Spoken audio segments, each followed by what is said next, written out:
fight's not over. Stop the fight! People. Everybody, I come here for everybody. Kill everybody. I'm the champ. I'm the king. Kill everybody. Ah! Okay, guys, Lane here with Broke Bets. Got my guy Carlston on the other side of the line. Yes, sir. We gotta keep this win streak going. Yep, 2 big winning cards in a row. We recapped that on our last one, but we'll still show off some of the big bets, the big wins, coming off the Aspinall Tybura and UFC 291 card. And guys, on this win streak, also, our channel's headed towards 1,000. Please help us get there. You know, drop a like on the video, subscribe, guys. I mean, we're gonna be there soon. We got 5 solid bets for you guys. Let's start it off. Ignacio Bahamondes. Taking him for a 1.5 unit bet. I feel very confident. And I think most bettors do out there. Bahamondes just is going to be a taller, rangier kickboxer. And we just saw Ludovit Klein struggle with a tall fighter in Jai Herbert. Now add in the kicking skills of Bahamondes. And I think Bahamondes also has a chance to control even some grappling sequences because Klein slows down. Klein sometimes likes to clinch, shoot lazy takedown.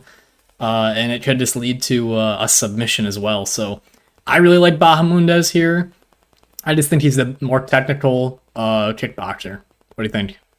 Yeah, I mean, for Klein, I mean, that his last fight against Herbert was only a draw because Herbert grabbed the fence. I think Bahamondes uses that kicking game really well. He uses his length and will be able to dominate this fight and win a decision here. Yeah, and we kind of talked about this in our last video, but Klein has always just been this guy who's kind of awkwardly between 45 and 55. And, I mean, if you watch film on him, you know his weapons. You just know it's the left hand down the middle, and you know it's the kick, the left back kick. So I think Bahamondes got him beat there. He looked phenomenal his last fight. Moving on, next bet, Jake Hadley. Got this line, and I think a pretty good spot. I saw it drip down to minus 160, but I still got a nice clip on it, minus 170 here.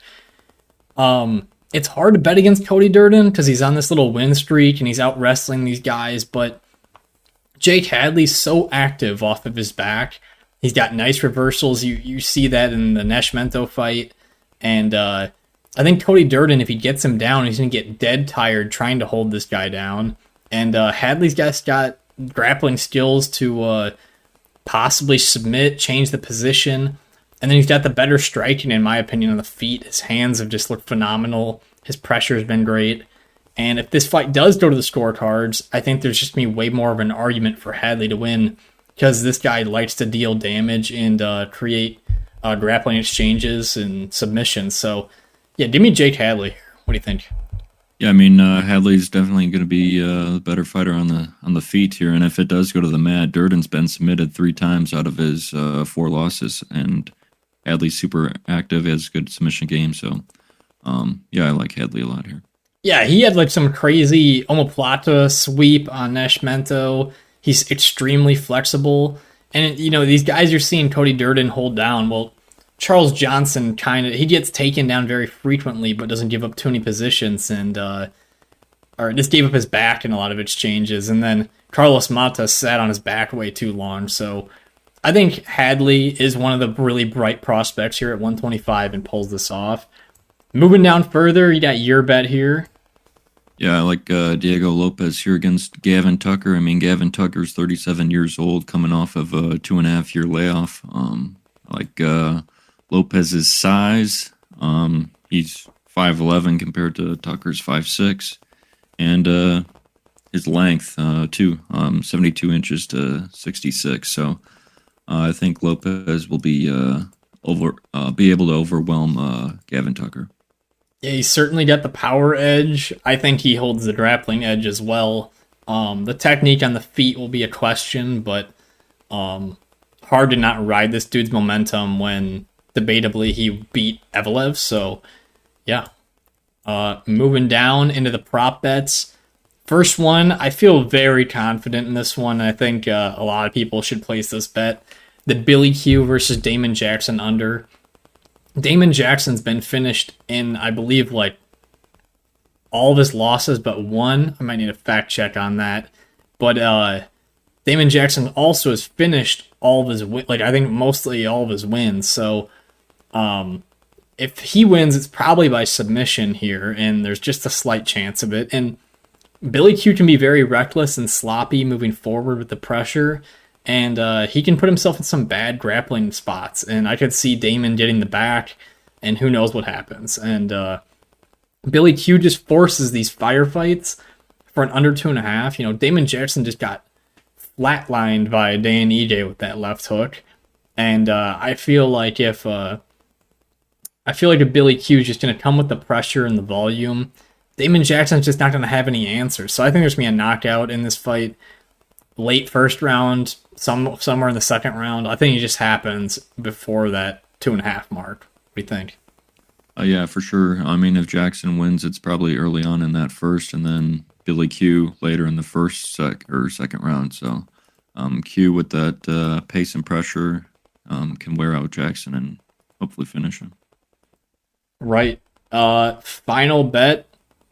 I'm going to take the over in the main event. Both these guys have only been finished once each, so they've both been submitted.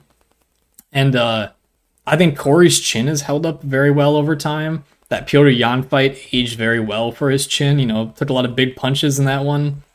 And I think Rob, Cory's very good with his footwork. It's going to be hard for Rob just to get the snap on his punches to really put Cory down and finish him. And then Cory at the same time, he has some finishes on his record, but they're jumping knees. They're kind of like a lot more of the wild techniques. And I think Rob, although he doesn't wear damage super well, he could last in this fight until the 5 rounds. He's very tough, even though he doesn't take damage the best. He fights through it. If he got knocked down by Cheeto 4 times and was still in the fight, I think he can last through this Sandhagen fight. This line's since dropped, but I do think it is a pretty good deal. It's a bantamweight fight. Again, they've only been finished 2 times total. Feels like a pretty good deal to me. Yeah, I mean, I like it a lot here. I mean, the only concern would just be if, like, Cory cuts Font bad, like he did Yadong or Dillashaw. Right. Yeah, I mean, Font doesn't wear damage well, but he's also super tough, like you said, and has not been KO'd before. And this so fight it could be too tough for his own good. This fight at 140 could be interesting. I really feel like Cory Sandhagen's filled out a lot in these last 4 years. You know, he was really just skin and bones before, but I feel like even since that Aljo fight, he's put on a lot more mass, even for 135. And I don't know if that to me equate to power. I think he's just, he's relying on movement. That's kind of his style. Were there any other bets you were looking at on this card that give people advice? Possibly Tatiana Suarez under 2.5. Could be a possibility. Hadley inside the distance. I think if he wins, it's most likely inside the distance. Yeah, I've been looking at... I thought the Jeremiah Wells under was okay, but Carlston Harris has been to a lot of decisions.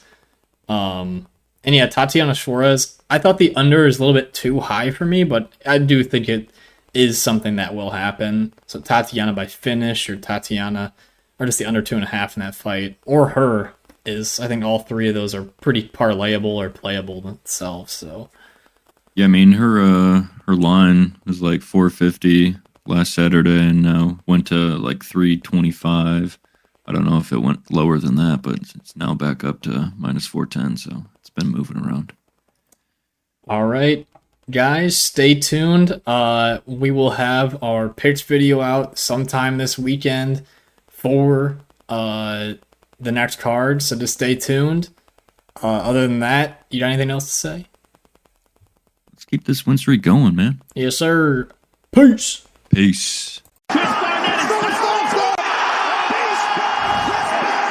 I know. It doesn't matter from the trenches. I'm built like this. Don't doubt me, I couldn't do it. The odds that I couldn't do it. Look at me now. 11 That's it.